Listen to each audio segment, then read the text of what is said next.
A'udzubillahi minasyaitonirrajim. Bismillahirrahmanirrahim. Alhamdulillahi rabbil alamin. Nahmaduhu wa nasta'inu wa nastaghfiruh. Wa na'udzu billahi min shururi anfusina wa min sayyiati a'malina. Man yahdihillahu fala mudilla lahu wa man yudlil fala hadiya lahu. Asyhadu an la ilaha illallah wahdahu la syarika lahu. Wa asyhadu anna Muhammadan abduhu wa rasuluh. Subhanaka la ilma lana illa ma 'allamtana innaka antal alimul hakim. Allahumma 'allimna ma yanfa'una wanfa'na bima 'allamtana wa zidna ilma. Allahumma 'allimna ma yanfa'una wanfa'na bima 'allamtana wa zidna ilma. Allahumma ati anfusana taqwaha wa zakkiha anta khairu man zakkaha anta waliyuha wa maulaha. Rabbi yassir wa la tu'assir, Rabbi tammim bil khair, amma ba'd. Okey, insyaAllah hari ini hari Khamis, kita mulakan kelas pengajian Sirah Nabawi. Untuk sekian kalinya saya tak pernah mengajar Sirah Nabawi, walaupun saya pernah belajar subjek Sirah Nabawi semasa belajar di Mekah dulu dengan seorang syekh, dan juga banyak juga membaca buku-buku sirah. Tapi sebab saya lebih fokus kepada tadabbur Al-Quran, maka saya tak ada masa untuk fokus kepada sirah. Kemudian yang kedua, sebab saya fikir dah ramai yang mengajar sirah, tapi amat sedikit yang mengajar tadabbur Al-Quran. Jadi siapa yang nak belajar sirah boleh belajar daripada ustaz-ustaz yang lain. Tetapi memandangkan banyak permintaan, dan juga saya rasa mungkin setiap orang mengajar walaupun nama subjeknya sama, tapi pendekatannya berbeza dan hasilannya pun mungkin berbeza. Jadi sebab itu saya ambil peluang ini untuk memberi masa untuk mengkaji sirah Nabi, dan sama-sama kita berkongsi tentang perjalanan hidup Nabi kita yang dicintai sallallahu alaihi wasallam. Okey, pertama kita ketahui apakah makna sirah an-nabawiyah. Apa makna sirah? Sirah dalam bahasa Arab makna dia at-tariqah, jalan. Sirah ialah at-tariqah, jalan. An-nabawiyah daripada perkataan nabi. Jadi nabi ni daripada perkataan an-naba'u, dan ada surah yang bernama surah an-naba'. Apa makna an-naba'? Iaitu berita besar. Jadi an-naba' ni cerita besar. Kalau cerita aksiden mati seorang, itu bukan an-naba'. Cerita besar, cerita apa ni? Iaitu selepas kematian ada kehidupan yang baru. Cerita besar ialah setiap amalan kita akan dihisab walaupun sebesar zarrah. Tidak ada satu pun amalan yang terlepas yang tidak akan dihisab dan dibalas. Dan bila Nabi bawa cerita besar ni, sebab dia cerita besar menyebabkan manusia bergaduh. Sebab ramai yang tak percaya, ramai yang menolak cerita besar. Amma yatasaalun anin naba'il azim. Tentang apa mereka bersoal ataupun bergaduh? Iaitu anin naba'il azim. Jadi daripada perkataan naba' dia ambil, dijadikan, kalau naba' berita besar, kalau orang yang membawa berita besar, an-nabiyyu. Jadi an-nabiyyu itu sebenarnya daripada perkataan naba'. Jadi nabi makna apa? Orang yang bawa cerita besar. Jadi kalau sirah an-nabawiyah ialah jalan, cara, kehidupan seorang nabi yang membawa berita yang besar kepada umat manusia. Ataupun lebih detail, sirah Nabi ialah setiap pergerakan, perkataan yang dilakukan oleh Nabi Muhammad sallallahu alaihi wasallam, bermula daripada zaman dia dibangkitkan sebagai nabi, iaitu ketika berumur 40 tahun, dan kemudian bersambung di Madinah sehinggalah baginda wafat. Jadi semua perjalanan hidup Nabi, perkataannya, perbuatannya sepanjang 23 tahun, semua tu dipanggil sirah an-nabawiyah. Okey. Apa yang penting sangat kita perlu belajar sirah nabawiyah? Kenapa penting sangat?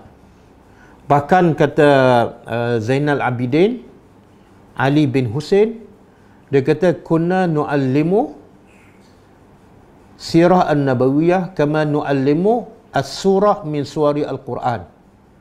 Kami mengajar sirah Nabi kepada anak-anak, kepada orang ramai, sama sebagaimana kami mengajar surah daripada surah-surah Al-Quran. Menunjukkan apa? Maksud dia apa tu? Makna orang-orang dahulu, para sahabat dan juga para salafus salih, mereka belajar ataupun mengajar Quran, dan di samping itu mereka juga mengajar sirah. Dan mereka mengajar sirah tu sama seperti mereka mengajar Al-Quran.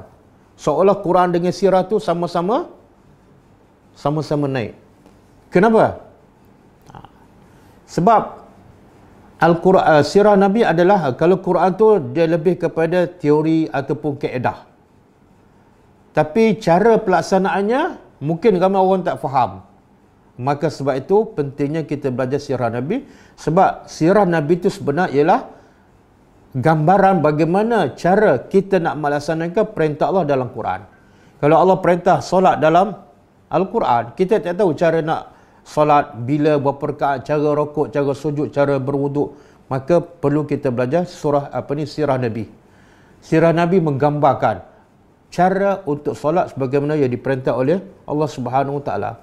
Bagaimana Nabi berdakwah. Quran suruh kita berdakwah, tapi cara berdakwah kita tak tahu kalau Nabi tak tunjuk. Maka nak tahu cara berdakwah, kena belajar sirah Nabi. Kemudian bila berdakwah, Quran suruh sabar. Mesti ada ujian. Illal ladzina amanu wa amilus solihat wa tawasaw bil haq wa tawasaw bih. Kena sabar. Macam mana cara nak sabar, kan?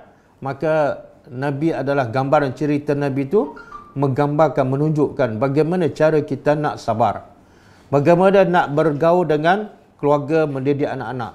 Bagaimana nak bergaul dengan para sahabat yang sama-sama beriman. Bagaimana pula nak bergaul dengan orang yang non-Muslim. Sirah Nabi, sebab itulah sirah Nabi adalah bila ditanya kepada Aisyah radhiyallahu anha, bagaimana akhlak Nabi? Kata Aisyah radhiyallahu anha, kana khuluquhu al-Quran. Akhlak Nabi ialah Quran. Jadi kalau orang tak belajar sirah Nabi, dia tak akan faham Al-Quran. Dia tak akan berakhlak seperti akhlak Al-Quran.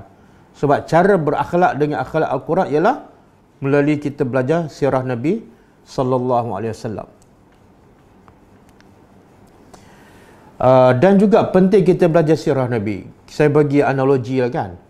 Kalau kita ada seorang remaja ke ataupun seorang dewasa, dia selamatkan orang yang sedang kelemasan, 10 orang. Sekali dia selamat 10 orang. Agak-agak jadi berita besar tak? Kalau dia tak selamat, 10 orang akan mati, kan? Akan jadi berita besar. Dan orang nak tahu tak siapa lelaki tu? Orang akan nak tahu. Siapa ni? Duduk kat mana? Umur berapa? Macam mana dia boleh selamatkan? Kenapa orang nak tahu? Dia orang biasa je. Sebab peranannya menyelamatkan 10 orang nyawa. Satu benda besar. Dan mungkin pihak kerajaan bagi anugerah, kan? Jasamu dikenal. Itu baru nak selamat 10 orang. Katalah dia boleh selamatkan 100 orang, lagi akan jadi cerita besar. Dan lagi orang nak tahu siapa orang ni. Hebat. Luar biasa.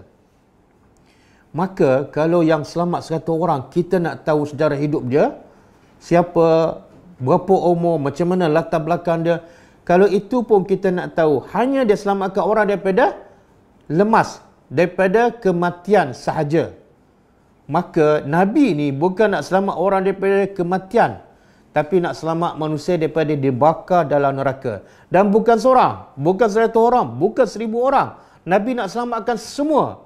Maka tak kalah orang macam Nabi ni, kita tak ingin tahu siapakah dia, bagaimana latar belakang dia, bagaimana sejarah dia, bagaimana akhlaknya. Kalau kita tak nak tahu orang macam Nabi ni, maka kita memang orang yang buta hati, orang yang keras hati, dan orang yang tidak ada rahmat dalam hati. Jadi kalau orang jasanya besar, logiknya kita nak tahu siapa orang ni, bagaimana dia boleh selamatkan orang, sangat baik hatinya, maka orang macam Nabi tidak ada tolak bandingnya. Nabi bagi contoh, aku dengan umat ni seperti api yang dinyalakan, kemudian di waktu malam datang kelkatu yang begitu banyak. Kelkatu adalah antara binatang yang bodoh kan. Semua binatang tak ada cerdik, tapi yang paling bodoh juga ialah kelkatu. Sebab apa? Bila dia tengok cahaya, dia tak tahu itu api, maka dia akan terjun, kan? Jadi kerja Nabi duduk tepi api buat apa? Selamatkan sebanyak mungkin kelkatu daripada jatuh dalam api. Jadi Nabi itu adalah Rasulullah penyelamat, dan kelkatu itu adalah umatnya. Walaupun ramai yang umat dia jahil yang akan masuk neraka, kerja Nabi apa dah? Tahan, jangan masuk, dengan mengajar, mendidik dan memberi petunjuk. Jadi betapa besarnya tugas Nabi, berapa besarnya jasa Nabi, yang menyebabkan kalau kita nilai jasa Nabi, kita wajib mempelajari sirah Nabi SAW. Yarhamkallah. Okey. Dan saya nak sebut beberapa poin lah pentingnya belajar sirah Nabi sallallahu alaihi wasallam.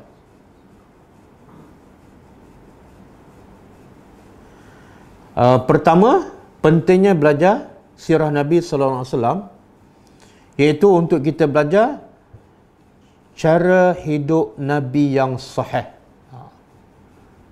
Kalau kita tak belajar sirah, dengar daripada orang je, maka kadang-kadang bercampur aduk. Yang tak sahih, yang palsu, ya Allah banyak. Setiap hari kita dihidangkan dengan cerita daripada Nabi tapi palsu. Berapa banyak kan? Saya bagi contoh simple je. Kita biasa dengar kan, bahkan kita belajar daripada kecil lagi, Hindun yang makan, dikatakan makan hati Hamzah kan, Hamzah bin Abdul Muttalib, pakcik Nabi, dan dah jadi silibus di sekolah. Tapi cerita tu tak benar. Cerita tu tak benar. Cerita tu datang daripada Ibn Ishaq.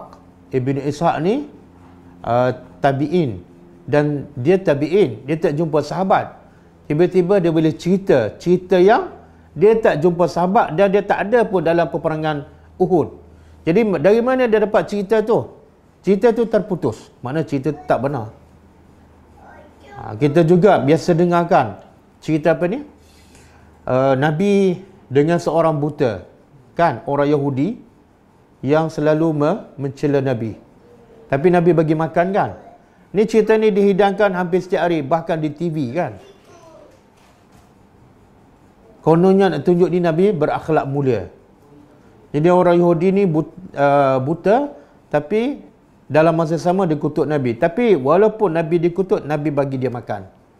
Sampailah Nabi wafat, kemudian Abu Bakar ambil alih kan.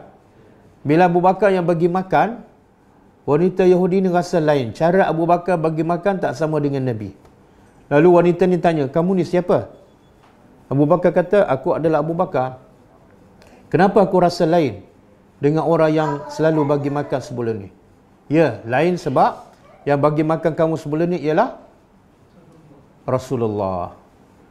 Maka bila wanita ni dengar yang bagi makan selama ni adalah Rasulullah, yang dia kutuk, dia menyesal. Akhirnya dia mengucap 2 kalimah syahadat kan.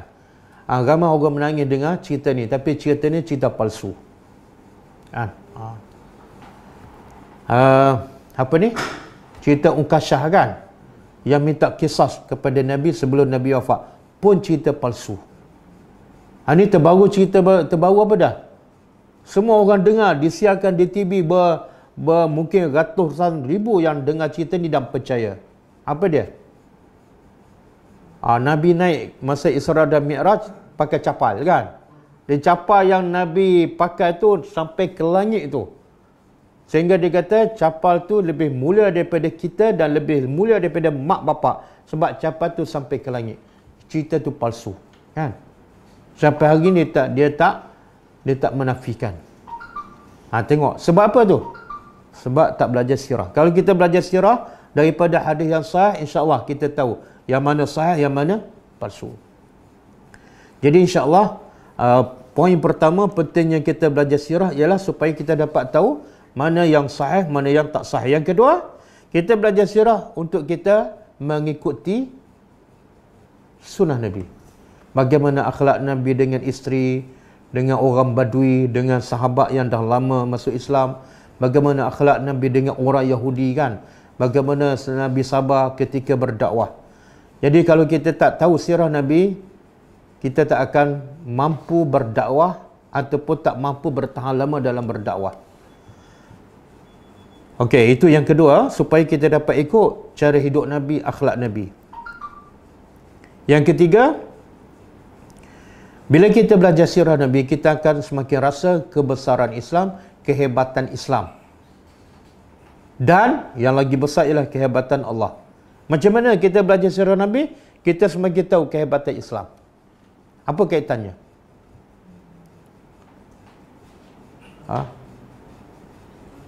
Ramai orang tahu Islam tersebar daripada Mekah dan tersebar seluruh dunia. Tapi ramai yang tak tahu bagaimana Islam tersebar dan berapa tempoh, berapa lama Islam tu tersebar.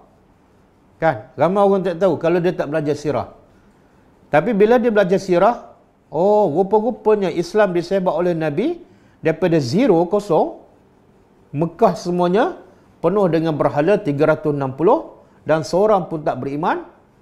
Nabi seorang yang bawa Islam dan hanya Nabi ambil masa 23 tahun sahaja, maka Islam tersebar seluruh dunia.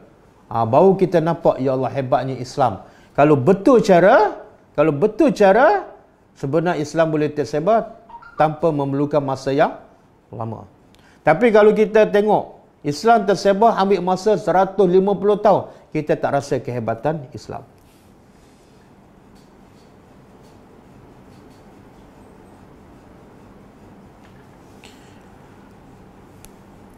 Okey, itu antara poin-poin utama lah. Banyak tapi lebih kurang sama je.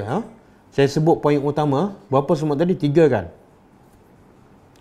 Okey, kita akan belajar. Saya akan banyak rujuk daripada kitab ni. As-Sirah An-Nabawiyah As-Sahihah, karangan Dr. Akram Dia Al-Umari. Dia asalnya orang Iraq, tapi mengajar. Setelah dia mengajar di Iraq, dia mengajar di Universiti Islam Madinah. Dia mengajar subjek sirah selama 20 tahun. Jadi buku sirah ni banyak. Fiqhus Sirah, Rahikul Makhtum, Sirah Ibn Hisham. Tapi kebanyakan buku sirah, ini kata ulama lah, bercampur. Ada yang sahih, ada yang tak sahih. Jadi supaya kita hanya belajar yang sahih, saya ambil buku ni lah. Sebab buku ni dia tapis Sirah Nabi yang sahih. Mana yang tak sahih ataupun tak ada dalil, dia buang. Bahkan ada setengah orang dia kata, kalau kita ambil, ada seorang ustaz saya, Syekh Munir Radban, dia ada tulis buku sirah Al-Fiqh Al-Haraki li Sirah An-Nabawiyah. Saya pun pernah belajar dengan dia dan buku dia. Memang bercampur. Bila saya bagi tahu ada Syekh ni tulis buku yang sahih saja, apa jawapannya? Dia kata kalau kita tulis buku sirah yang sahih saja, cerita tak lengkap. Cerita jadi tak lengkap. Maka untuk melengkapkan cerita, dia terpaksa campurkan dengan yang tak sahih. Tak apalah. Semoga apa yang kita belajar ni insya-Allah semuanya yang sahih saja dan kita tidak akan didendangkan dengan benda-benda yang palsu ataupun yang dhaif, insya-Allah. Okey. Jadi sebelum kita mula, saya nak huraikan 2 ayat ni yang menceritakan pentingnya kita belajar sirah An-Nabawiyah. Pentingnya kita belajar sirah Nabi berdasarkan daripada ayat-ayat Al-Quran yang Allah turunkan dalam kitabnya. Okey, auzubillahi minasyaitonirrajim. Ayat pertama surah Ali Imran ayat 164. Surah Ali Imran ayat 164. Auzubillahi minasyaitonirrajim. Laqad. Bila sebut laqad ni, Kata ahli tafsir, sebelum dia ada wallahi, sumpah. Tapi tak disebut wallahi. Jadi terjemahan dia demi Allah. Lam pasti, qad sesungguhnya.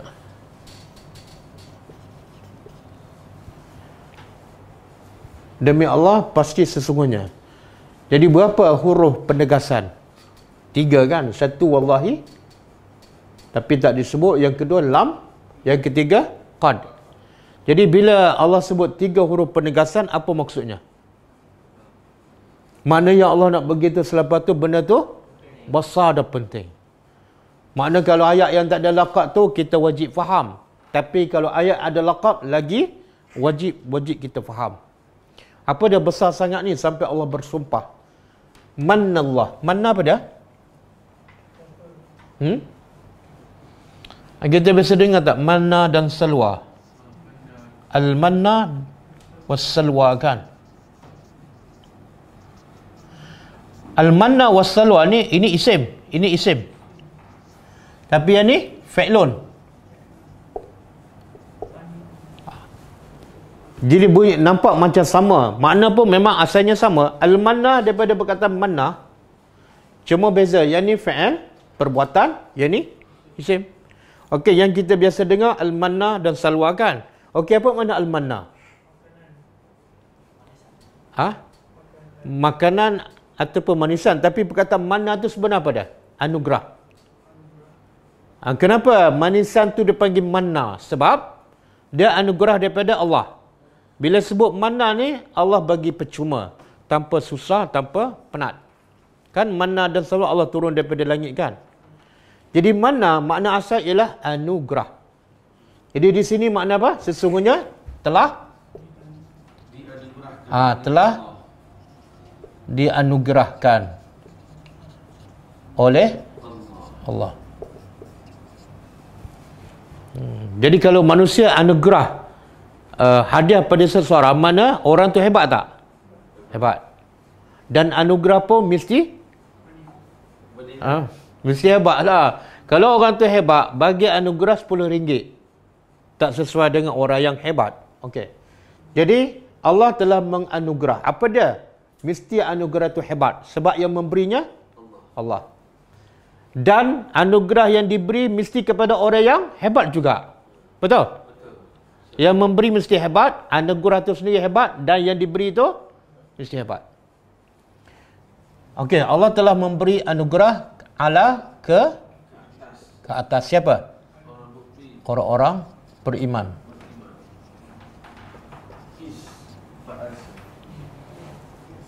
Maknanya anugerah ni adakah untuk semua orang? Saya nak tanya. Rasul ni untuk semua orang ke untuk orang beriman je? Semua orang. Semua orang kan? Tapi kenapa Allah sebut alal mu'minin? Kalau semua orang, Allah guna perkataan apa? Alal nas. Tengok anugerah. Kalau anugerah kepada manusia, mana anugerah tu tak sama. Tak ada nilai lah. Sebab bila sebut an-nas, ada tak orang kafir? Orang kafir patut tak diberi anugerah? Tak patut. Sebab tu anugerah mesti kepada orang yang hebat. Siapa? Orang beriman. Okey? Okey, sekarang kita nak tahu apa anugerah tu? Yang memberi Allah. Yang kena beri? Tak, orang beriman. Anugerahnya apa? Ini anugerahnya. Ketika mana telah dia utuskan fihim kepada kamu ke mereka, him mereka, kepada mereka. Siapa mereka ni? Mukminin. Apa dia anugerah? Rasul. Seorang Rasul. Jadi sekarang anugerah apa dia? Rasul. Utusan. Okey? Dan Rasul tu daripada siapa? Min anfusihim, dari kalangan kamu. Apa maksud daripada kalangan kamu? Apa dia? Satu tafsiran iaitu daripada jenis manusia. Rasul manusia diutus pun rasul manusia kan, dan diutus juga kepada manusia. Satu. Pendapat kedua daripada kalangan kamu iaitu rasul bangsa Arab dan diutuskan kepada orang Arab. Istimewa tak anugerah tu? Istimewa. Kalau Allah utuskan rasul daripada orang Jepun kepada orang Arab, istimewa tak anugerah tu? Dah, orang Arab rasa istimewa tak kalau Allah hantar orang Jepun sebagai rasul kepada mereka? Tak. Sebab apa? Bila bukan bangsa dia, dia rasa lain kan? Nak faham satu bab, kemudian kadang-kadang rasa asabiah. Okey. Jadi daripada kalangan mereka satu nikmat supaya mereka lebih mudah untuk memahami. Kemudian apa tugas rasul ni sampai dia menjadi satu anugerah? Yang kita nak belajar apa dia ni? Ni, peribadi rasul yang merupakan anugerah. Ini kita nak belajar sebab dia anugerah Allah. Apa tugas rasul? Yatlu. Sentiasa membaca. Alaihim, ke atas mereka. Ayatihi, ayat-ayatnya. Satu, tugas rasul baca ayat. Yang kedua, wa yuzakihim, dan dia yuzaki.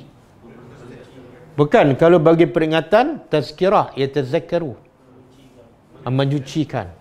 Dan dia ini fi'il mudhari'. Kena faham bila Allah sebut yatlu fi'il mudhari', yuzaki fi'il mudhari', yu'allim fi'il mudhari'. Makna apa? Makna kerja Nabi tu membaca Quran, menyucikan umat dia sepanjang masa. Bukan part time.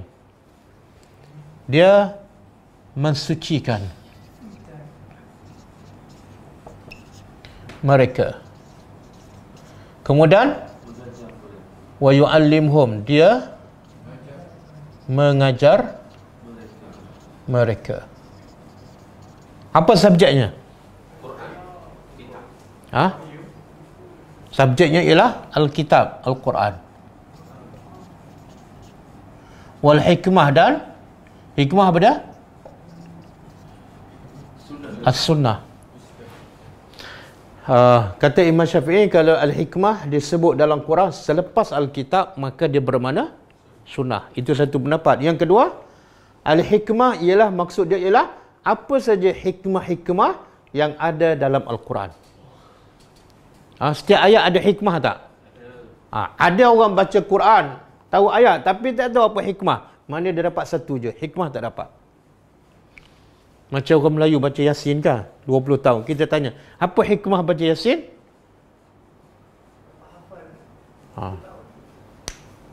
Okey. Dan wa in kanu, dan apa dia? Sesungguhnya. Okey. Sebelum Nabi diutuskan dan sebelum Nabi baca ajar Al-Quran kepada orang beriman ni, apa keadaan orang beriman tu? Apa keadaan mereka? Wa in kanu min qablu, dari sebelum Nabi diutuskan, sebelum turun Al-Quran, pasti dalam dhalalin, sesat yang nyata. Okey. Okey, daripada ayat ni apa yang Allah nak sampaikan?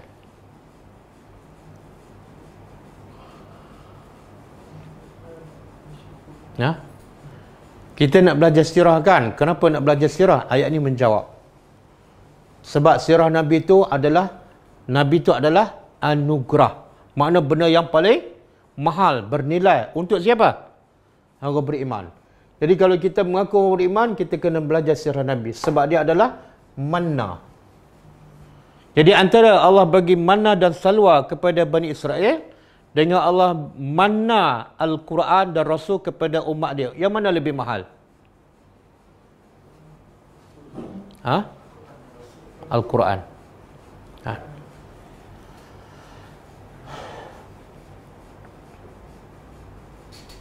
Okey. Kita cuba tadabbur ayat ni ya. Kita kalau diberi anugerah, kita suka tak? Katalah Fadil diberi anugerah tokoh Ma'al Hijrah tahun 2020 kan, dan dapat duit 30,000. Suka tak? Suka tak? Kalau tak suka ada masalah kan? Okey. Kemudian besok pula orang bagi tahu Fadil, okey Fadil, saya nak bagi pada awak satu buku sirah Nabi, dan saya nak buka kelas sirah Nabi khas percuma kepada awak. Yang mana Fadil lebih suka? Anugerah tokoh Ma'al Hijrah ke kelas sirah ni? Kenapa tu? Kenapa? Sebab apa tak gembira? Belajar sirah tak gembira? Dapat anugerah duit ke, naik pangkat ke, gembira? Kenapa?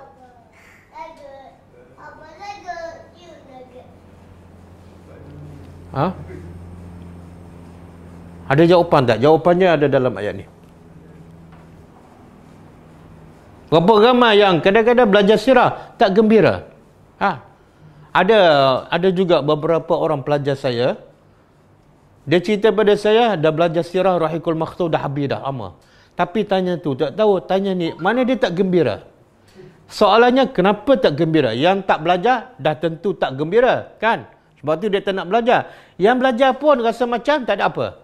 Soalnya kenapa?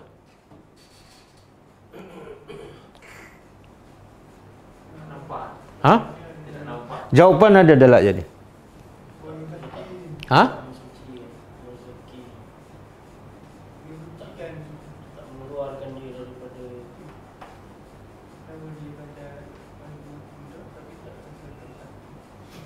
Jawapan dia sepatah je. Tepat.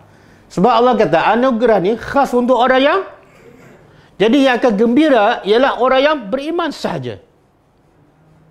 Sebab tu Allah tak kata ala nas. Manusia awam tak suka.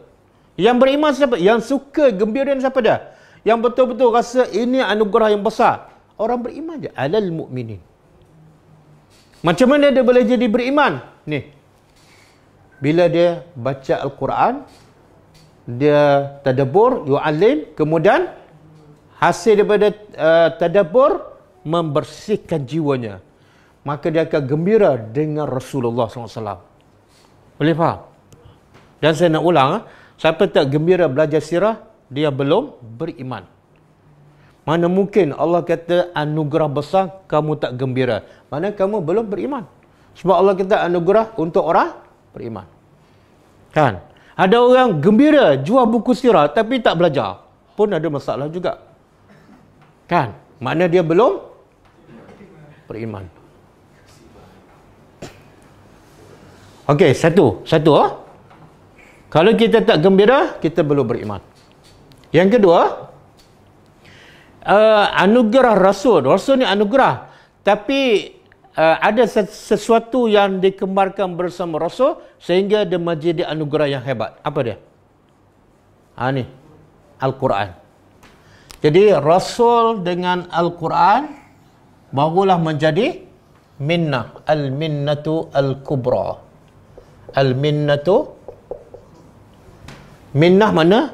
Anugerah. Al-kubra yang, kalau Rasul saja tak ada Quran, tak mungkin. Boleh faham? Dan dengan Rasul dan Al-Quran, dia akan jadi orang beriman. Dengan Rasul saja, dia tak akan jadi orang beriman. Berapa ramai yang kononnya cinta Rasul, tapi tak faham Al-Quran. Dia tak akan gembira. Kalau gembira pun bermusim. Kan? Dan ada juga orang yang belajar Quran, tapi tak gembira dengan surah Nabi. Sebab apa? Sebab dia tak belajar sirah Nabi. Boleh? Dan sebab itulah, bila Aisyah tanya, apa tadi? Bagaimana akhlak Rasul? Aisyah jawab apa? Ni. Nak tahu akhlak Rasul, baca Quran. Dan kalau kamu baca Quran, kena belajar sirah. Barulah rasa al-minnah, anugerah. Okey. 2. Quran dengan sirah tak boleh dipisahkan. Sebab itulah saya bagi peluang, bagi masa untuk mengajar sirah. Supaya jangan kita faham Quran tapi bila belajar sirah Nabi rasa tak seronok. Tak boleh. Tak mungkin kita faham Quran dengan lengkap tanpa kita mempelajari sirah dan sunnah-sunnah Nabi. 2. Yang ketiga, cara nak menjadikan orang tu beriman ialah silibusnya apa? Quran dan sunnah. Silibusnya. Maknanya, belajarlah apa saja, motivasi ke, daripada mana-mana pakar, kalau tak ada ayat Quran, dia tak akan menjadi orang beriman. Dan buktinya pada berapa banyak sekolah dibuka, Mahat Tafiz, berapa banyak universiti Islam dibuka, tapi tak melahirkan orang yang berakhlak Al-Quran. Kan? Sebab apa? Silibusnya bukan Quran dan Sunnah. Betul kan? Berapa tahun Nabi ambil masa untuk melahirkan orang beriman? Menggunakan silibus Quran dan Sunnah. Berapa tahun? 23 tahun. Universiti mana Nabi ajar? Ada bangunan tak? Ada kursi meja tak? Ada projektor tak? Ada alat bantuan mengajar? Semua tak ada. Nabi mengajar di mana? Tak, di Mekah mana ada masjid? Di Mekah Nabi mengajar peringkat awal di rumah Al-Arqam. Kemudian Nabi pergi ke Mina kan, pergi kemah ke kemah. Di Madinah, barulah bina masjid kan. Jadi universiti yang Nabi melahirkan orang beriman ialah di masjid daripada pelepah tamar. Tapi prasarana tak penting. Yang penting apa dia? Apa yang dia ajar. Apa yang dia ajar? Satu, silibus. Yang kedua, cara mengajar. Cara mengajar apa dia? Baca. Satu. Yang kedua, sucikan jiwa. Yang ketiga, taklim. Kan? Ada sebut hafal? Ada sebut khatam? Ada sebut taranum? Ada sebut majlis khatam? Tak ada. Berapa ramai yang hafal Quran, tak ada akhlak Al-Quran, kan? Sebab apa? Caranya tak betul. Kan? Berapa ramai yang khatam Quran berpuluh kali tapi akhlaknya tak sama dengan Quran. Sebab caranya tak sama. Cara ni baca, tadabbur dan proses pembersihan jiwa. Okey? Boleh? Jadi maaf saya cakap kan, berapa banyak masyarakat kita buang masa, anak-anak kita buang masa di sekolah, rendah 6 tahun, sekolah menengah 5 tahun, universiti 4 tahun, keluar-keluar tak berakhlak, kan? Puncanya apa? Bangunan dah canggih, pensyarah, doktor, profesor, kan? Tapi keluar-keluar rasuah. Keluar-keluar deraka pada mak bapak, kan? Puncanya apa? Satu, silibusnya. Yang kedua, cara. Kadang-kadang silibus dah Quran dah sunnah, tapi cara tak betul. Hafal je. Habiskan silibus tapi tak tadabbur. Boleh? Jadi sekarang kita nampak tak kenapa kena belajar sirah Nabi? Sebab Nabi adalah anugerah terbesar kepada siapa?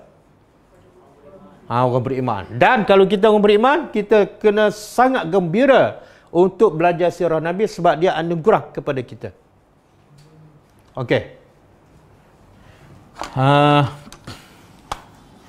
Dan Allah sebut di akhir ayat ni, sebelum ni masyarakat Arab, sebelum datang Nabi, sebelum diberi Nabi, dan sebelum Nabi baca Quran dan Sunnah, apa keadaan mereka? Sesat kan?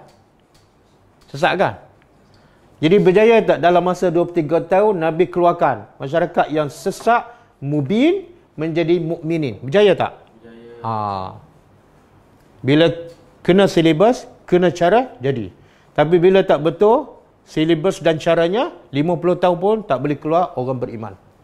Okey, ayat yang kedua. Laqad kana. Ini ayat ni biasa kita baca dan kita dengar kan.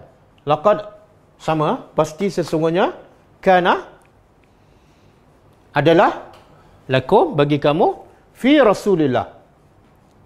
Pada diri Rasulullah ada uswatun. Apa makna uswah? Ikutan. Hasanah? Baik. Bila ada uswah hasanah, ada tak uswah sayyi'ah? Uswah ni ada dua. Uswatun ikutan. Satu hasanah. Yang kedua sayyi'ah. Satu ikutan yang baik, yang kedua ikutan yang buruk. Okey. Allah kata pada diri Rasulullah untuk siapa? Kum tu kamu orang beriman. Kalau kamu orang beriman, pada Nabi ada ikutan yang baik. Tapi adakah ikutan yang baik pada Nabi untuk semua orang? Bukan. Kalau yang ni Allah kata untuk orang beriman kan. Yang ni pula ikutan yang baik yang ada pada Nabi untuk siapa pula? Liman kana, bagi orang yang kana adalah yarjullah, yang mengharap untuk berjumpa Allah. Apa maksud ni? Mengharap berjumpa Allah. Percaya pada hari akhirat. Dan dia yakin semua amalannya akan dihisap dan akan dibalas oleh Allah. Maka dia akan, orang macam ni, wal yaumil akhir, dan dia beriman juga dengan hari akhirat. Wa zakarallaha katsira, dan dia berzikir kepada Allah dengan banyak. Okey. Orang yang percaya akan jumpa Allah dan yakin pada hari akhirat dan berzikir banyak, orang ni akan buat apa? Bila dia nak buat apa ke, nak cakap apa ke, apa dia buat? Dia akan pastikan perbuatan dia, perkataan dia ikut Nabi. Siapa ni? Yang ada tiga sifat ni. Satu, yakin akan jumpa Allah. Yang kedua, yakin ada hari pembalasan. Yang ketiga, okey, makna terbaliknya, makna terbalik. Kalau dia nak buat apa-apa, dia tak kisah sama dengan Nabi ataupun tak kisah. Makna apa tu? Dia tak percaya akan jumpa Allah, dia tak yakin pada hari akhirat, dia zikir sikit-sikit je. Boleh faham? Awak ni kenapa makan tangan kanan? Kenapa makan tangan kiri? Kan Nabi makan tangan kanan. Alah, susahlah saya. Sah, orang ni memang tak percaya pada hari akhirat. Ustaz, saya hafal rukun iman. Saya hafal dengan percaya lain. Kalau percaya, apa tanda? Percaya pada hari akhirat dan percaya akan jumpa Allah. Apa tanda dia? Apa tanda dia? Apa saja dia nak buat, dia akan fikir, Nabi buat apa ni? Menguap. Kalau dia percaya ada hari akhirat akan jumpa Allah, bila menguap je dia ingat pada Nabi. Apa Nabi buat masa menguap? Tutup mulut. Dia bunyi suara tak? Kan? Dia kata, Nabi kata tak boleh bunyi suara. Dia pun rendahkan suara. Sebab apa? Sebab dia jenis orang? Boleh faham tak?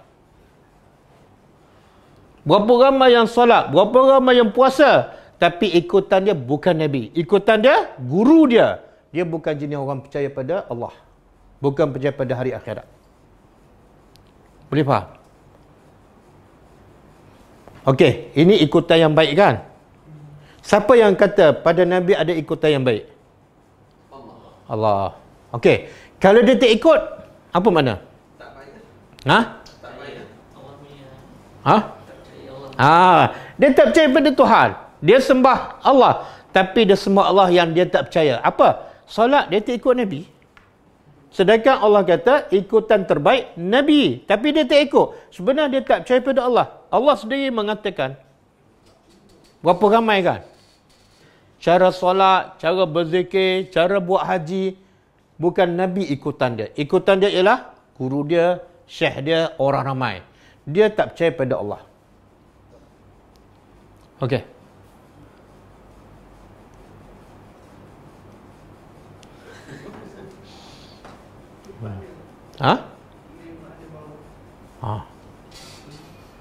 Dia zikir sikit je. Sikit je. Maka dia tak akan jadikan Nabi sebagai ikutan. Sebab tanda jadikan Nabi sebagai ikutan, zikir mesti banyak. Pakai baju, baca doa, tak. Hujan, baca doa, tak. Petih, baca doa, tak. Sah. Nabi bukan ikutan dia. Sikit-sikit je. Cakap lebih banyak daripada zikir.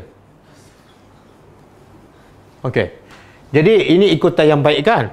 Satu lagi ikutan yang buruk. Okey. Apa maksud ikutan yang buruk? Kita dah tahu ikutan baik sama dengan Nabi lah kan? Pastikan itu hadis sahih, ada dalil. Ikut. Itu ikutan yang hasanah. Ikutan yang buruk pula apa dia? Ha? Macam mana? Macam mana ikut langkah syaitan tu? Bicara bersudah Nabi. Ha? Betul, tepat. Ikutan baik ikut Nabi. Bila tak ikut, ikutan yang buruk. Tak ikut tu adalah sayyi'ah. Boleh faham? Oh. Tidak ada tak yang ketiga? Tak ada. Saya tak ikut ustaz, tapi saya bukan sayyi'ah. Ada? Tak ada. Sebab tu balasan di akhirat dua je, syurga dan neraka. Ni banyak lagi ayat yang menunjukkan pentingnya Nabi dan pentingnya kita belajar sirah Nabi. Sebab apa? Pertama, Nabi adalah anugerah besar. Yang kedua, Nabi adalah ikutan terbaik. Macam mana Allah kata ikutan terbaik, tapi kamu tak belajar sirah dan kamu tak ikut? Mana kamu bukan orang beriman? Okey? Kita ambil sikit. Ada masa sikit. Buku ni ada yang terjemah dalam bahasa Indonesia. Berapa harga dia? 60. Nanti saya cek dulu harga. Pelajar pun boleh carilah. Kalau pelajar boleh harga murah, kita akan usahakan dapat harga lagi murah, InsyaAllah. Peringkat awal ni, awal buku ni, dia sebenar cerita tentang sejarah yang rasanya bagi saya tak penting lah. Kita mula permulaan kepada sirah Nabi, iaitu muka surat 77. 77. Pasal yang pertama, pasal pertama sirah Nabi ialah Rasul ketika di Mekah. Jadi dia cerita keadaan di Mekah sebelum datang Nabi. Penting kita tahu. Penting kita tahu keadaan sebelum kedatangan Nabi. Ataupun sebelum Nabi dilantik sebagai Rasul. Kenapa penting kita tahu? Kenapa penting kita tahu latar belakang sebelum Nabi datang? Ataupun Nabi dilantik sebagai Rasul? Supaya kita tahu gambaran susah payah. Betul. Kalau kita tahu keadaan Mekah begitu teruk, begitu rosak, tiba-tiba Nabi dapat baiki. Menunjukkan apa? Nabi seorang yang hebat. Tapi kalau kita tahu Mekah tu dah okey kan, Nabi baiki sikit-sikit je, Nabi bukan anugerah. Satu. Yang kedua, kalau kita tahu keadaan sebelum Nabi datang sangat-sangat teruk, tapi Nabi boleh baiki, keadaan kita sekarang adakah lebih teruk daripada zaman jahiliah ataupun kurang daripada zaman jahiliah? Mana lebih teruk? Keadaan sekarang ataupun zaman Nabi dibangkitkan sebagai Rasul? Zaman Nabi. Zaman Nabi lebih teruk. Ada bukti, ada dalil, ada fakta yang keadaan zaman Nabi lagi dahsyat dari segi akhlaknya, dari segi semua sudut dah, dibanding dengan zaman-zaman selepas Nabi. Ialah boleh bagi fakta yang menggambarkan mereka lebih teruk daripada sekarang. Bunuh anak. Tapi sekarang ada tak bunuh anak? Ada? Bunuh Nabi. Bunuh? Nabi-Nabi. Bunuh Rasul. Tapi itu zaman Bani Israel. Ini zaman betul-betul masa Nabi Muhammad dibangkitkan. Berhala tu dia orang letak dekat. Kat keliling Kaabah ada berapa berhala? 360. Makna apa tu? Masyarakat Arab dah bukan setakat penyembah berhala, tapi dah jadi macam gila berhala. Kalau nak semua berhala, 1-2 pun dah cukup. Ini sampai mana akidah mereka dah rosak sangat. Kemudian dia bunuh anak kan. Bunuh anak tu menggambarkan mereka lebih teruk daripada zaman sekarang. Sama tak orang Arab bunuh anak dengan orang sekarang bunuh anak? Tak sama. Apa yang tak sama? Sebab kalau kita dah ada wahyu dah ikut. Dah sempurna dah Islam. Daripada Nabi tu belum dah jadi. Sebab pertama, orang Arab bunuh anak, masa tu Quran belum ada. Kan? Kita ramai yang orang Islam sendiri bunuh anak kan. Tapi Quran dah ada. Kan? Islam dah tersebar. Tapi masih bunuh anak. Mana? Yang dulu lagi teruk lah. Yang dulu lagi teruk kan sekarang lagi teruk? Dulu kan? Terbalik tu.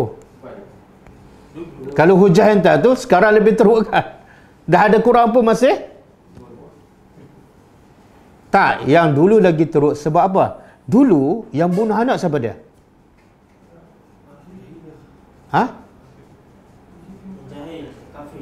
Yalah, yang membunuh tu siapa? Mak bapak dia sendiri. Dan hasil perkahwinan yang sah ataupun hasil penzinaan? Sah. Sekarang yang bunuh anak, mak bapak sendiri ke ataupun hasil pada penzinaan? Jadi mana yang lebih teruk? Sekarang bunuh anak sebab dia berzina, bukan perkahwinan yang sah. Jadi dia pun malu dia bunuh. Dulu zaman jahilah, dia berkahwin sah, dapat anak. Tapi dia bunuh sebab malu. Kalau ada anak perempuan menyebabkan rezeki tak luas, tak banyak kan? Jadi yang mana lebih dahsyat? Dululah. Sebab dia bunuh anak daripada perkahwinan yang sah. Tak sepatut dia bunuh. Tak sepatut dia malu. Dia bukan berzina. Kan? Satu. Yang kedua, mereka bunuh anak masa dalam kandungan ke, masa baru lahir ke, pergi letak kat surau ke, ataupun bila? Masa dilahirkan. Dia ada dua. Disebut oleh Syekh Qutb, dua cara dia bunuh. Pertama, bila isteri dia dah sarak, dah sampai tempoh untuk bersalin, apa dia buat? Dia bawa isteri dia ke padang pasir, dia korek lubang, kemudian dia suruh isteri dia duduk atas lubang tu. Kemudian dia lahirkan anak. Bila anak tu jatuh dalam lubang, dia tengok. Kalau perempuan, terus dia kambus. Dan bagi masyarakat Arab, itu bukan aib. Kan? Sekarang kalau orang bunuh anak sebab berzina, bagi masyarakat aib tak? Maknanya yang dulu lagi teruk. Dan cara kedua dia bunuh anak ialah dia biarkan anak tu besar 5 tahun ataupun 6 tahun. Kemudian dia pakai baju cantik-cantik, dia bawa pergi padang pasir, dia korek lubang. Anak dia dengan baju yang cantik tu sedang bermain. Bila dah siap lubang, dia panggil anak dia dekat lubang, dia tolak, terus dia kambus. Keras tak hati siapa ni? Bukan penzina, mak bapak sendiri. Makna zaman dahulu lagi teruk. Dan kita baca sirah, tempat pelacuran di Mekah, sembunyi-sembunyi ke secara terbuka? Ada tak lorong Haji Taib? Tak ada. Yang ada benda? Bendera. Bendera dia pacak bendera tempat pelacuran secara terbuka. Jadi siapa nak berzina, nak melanggar apa semua, terbuka, bukan satu benda yang aib. Tapi sekarang tempat pelacuran tertutup tak? Tertutup. Walaupun kita tahu di lorong mana kan? Tahu. Lorong Haji Taib. Itu gambaran apa? Bila masyarakat Arab, dulu lagi teruk. Bila masyarakat Arab sangat-sangat teruk, sangat rosak akhlaknya, tiba-tiba Nabi dapat tukar, menunjukkan apa? Nabi itu hebat. Perlu kita belajar sirah dia.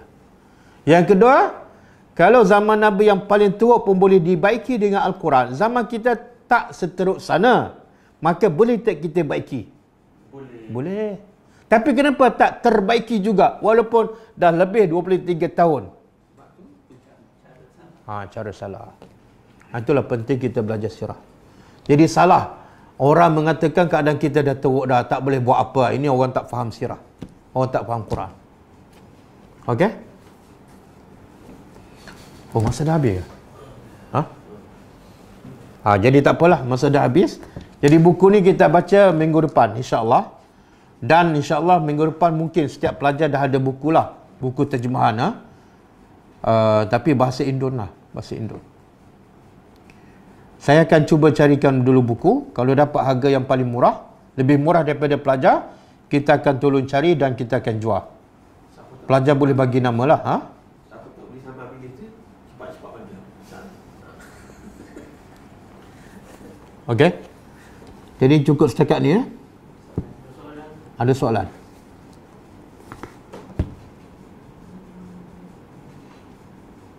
Apa pendapat Ustaz mereka yang mengusung rambut Nabi? Usung rambut. Dia tidak ada satu hadis pun yang mengatakan Nabi akan tinggal rambutnya dan rambutnya akan disimpan oleh seseorang. Tidak ada satu hadis pun.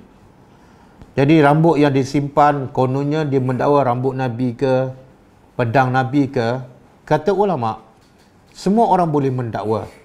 Tapi bukti yang mengesahkan itu rambut Nabi, itu pedang Nabi, tidak ada dalil. Itu satu. Tidak ada dalil.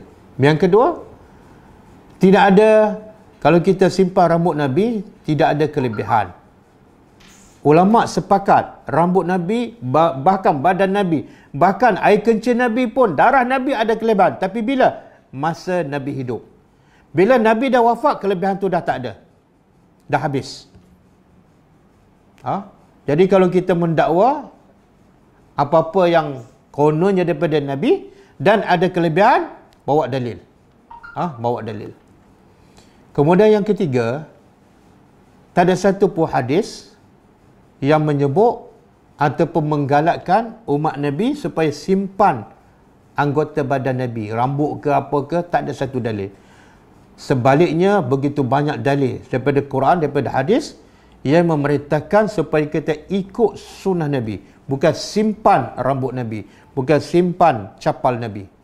Yang ada dalil begitu banyak daripada Quran dan hadis ialah memerintah kita supaya ikut sunnah Nabi. Dan yang ikut itulah yang akan dapat pahala dan ganjaran di sisi Allah Subhanahu wa taala. Wallahu alam. Mohon beri pencerahan surah Al-Maidah ayat 15. Setengah kaum percaya Nabi Muhammad dari cahaya. Dan ini sebenarnya pasal Nabi daripada cahaya tu memang tak betul, tak ada dalil, bercanggah dengan Quran. Quran kata Allahu nurus samawati wal ard. Allah bagi beritahu dia adalah seumpama cahaya, bukan Nabi. Jadi pasal Nabi ni daripada nur, daripada cahaya, memang tak ada dalil. Untuk lebih detail boleh buka YouTube lah. Daripada ustaz-ustaz tengok sendirilah.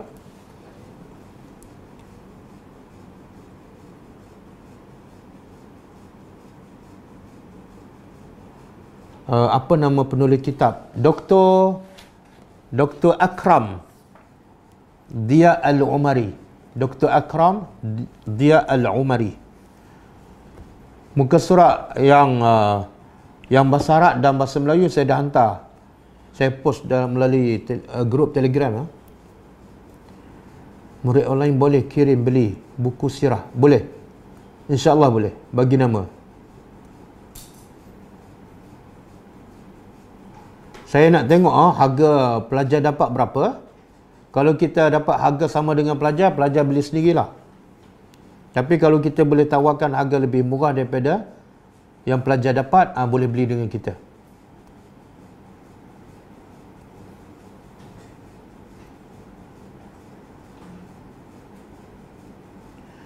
Kenapa Nabi SAW katakan umat yang terbaik ialah sahabat?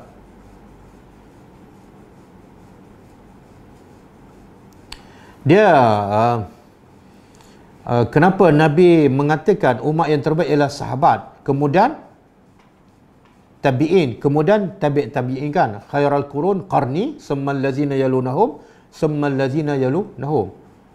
Dia biasalah yang paling dekat dengan Nabi pastilah yang terbaik, sebab dia hidup dengan Nabi, dia tengok perbuatan Nabi, dia tengok masa tu Al-Quran turun pada Nabi, maka mereka, ikutan mereka pada Nabi paling tepat, paling sempurna, sebab Nabi ada depan mereka. Kemudian bila Nabi wafat, dah kurang dah sikit. Tabi'in, dia tak jumpa Nabi, dia hanya ikut sahabat kan, maka semakin kurang dah sikit kualiti dia, sebab mereka ikut sahabat. Ada sahabat yang tak lengkap, ada sahabat yang tak sempurna ikut Nabi. Kemudian lepas tu tabi'in, semakin kurang dah, sebab tabi'in ikut siapa? Bukan ikut sahabat, ikut tabi'in yang mengikut sahabat. Jadi semakin kurang sempurna. Maka begitulah seterusnya. Wallahu a'lam.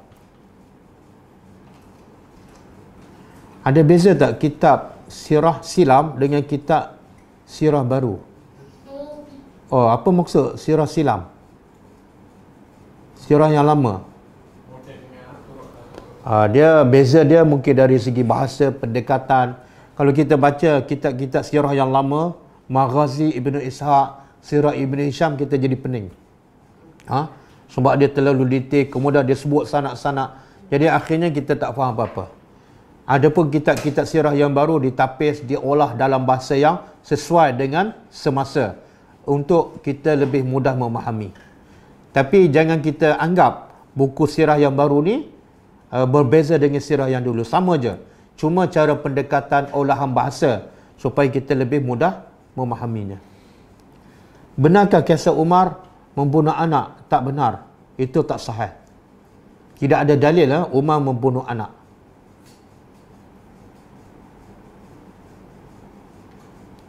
Nak order buku boleh bagi nama melalui bagi pada Izdiharuddin.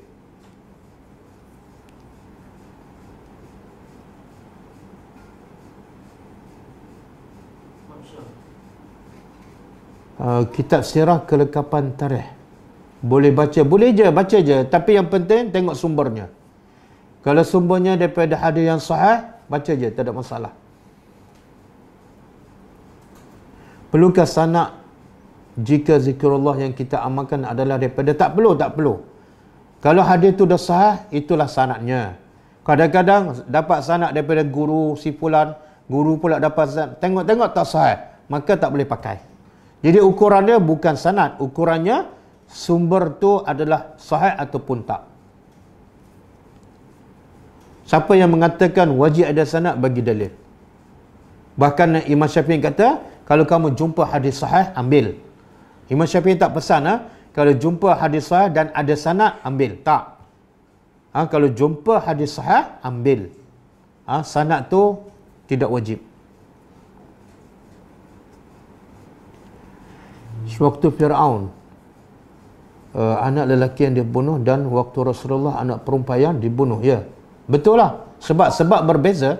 Fir'aun bunuh anak lelaki sebab dia dapat berita anak lelaki Bani Israel akan bangkit untuk menjatuhkannya, maka dia bunuh anak lelaki.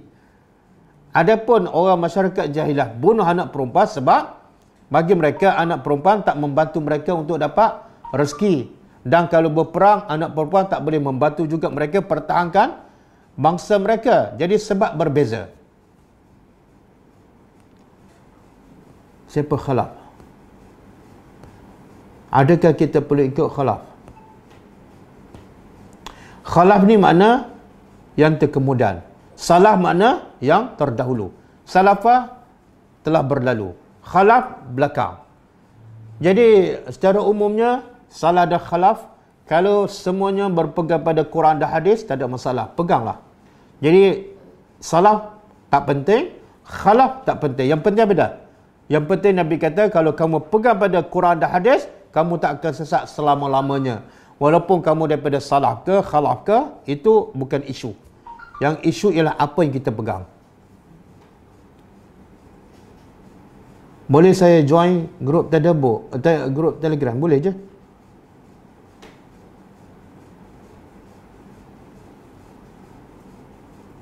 Nak minta saranan kitab sifat solat Nabi yang bagus untuk diguna pakai. Saya ada kitab sifat solat Nabi. Satu yang tebal, yang detail berdasarkan hadis-hadis sahih lah. Satu lagi yang diringkaskan dan bergambar dalam bentuk buku kecil, buku poket. Itu kalau nak yang biasa lah. Tapi kalau nak yang tebal lagi detail, banyaklah, boleh Google lah.